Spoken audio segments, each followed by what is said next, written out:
Yes, ready, start.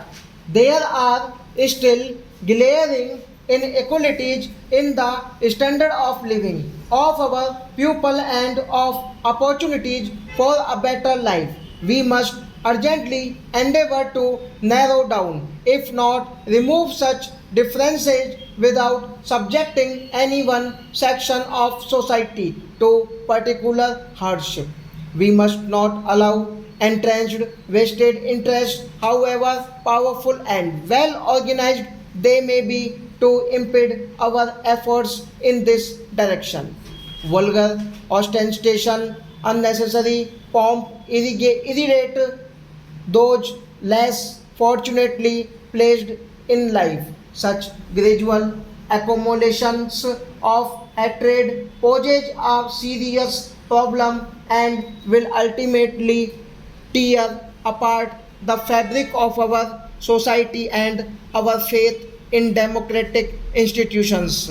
We have to set a good example individually if we are to succeed collectively as a nation. I have therefore resolved that the initiative in such matters must come from the top. I have decided that I will surrender every month rupees 7,000 of my salary as the President of India, and such portion of my salary as I shall receive will be subject to income tax as in the case of an ordinary citizen. I have also decided to move out of Rashtrapati Bhavan into a simple house which will not be inconsistently detract from the dignity of the high office of the President of India.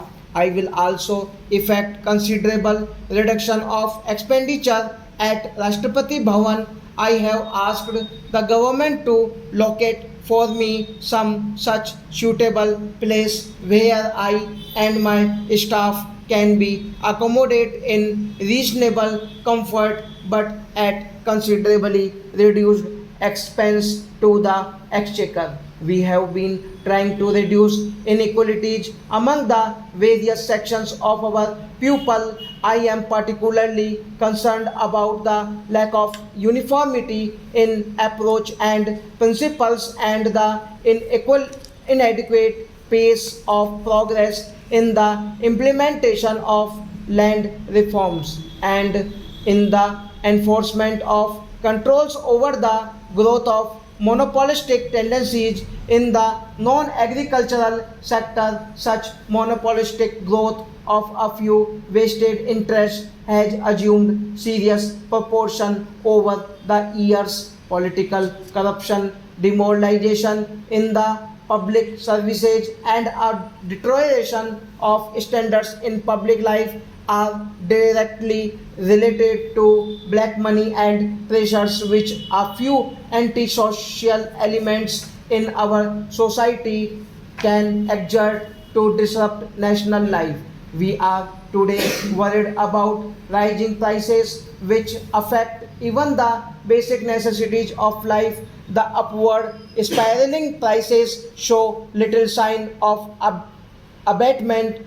A small section of our community who are better organized are managing to obtain illusory reliefs from time to time. Such reliefs are unfortunately neutralized even as they are announced by the mechanization of a very watchful and unscrupulous section of our society which preys on human misfortune. Stop.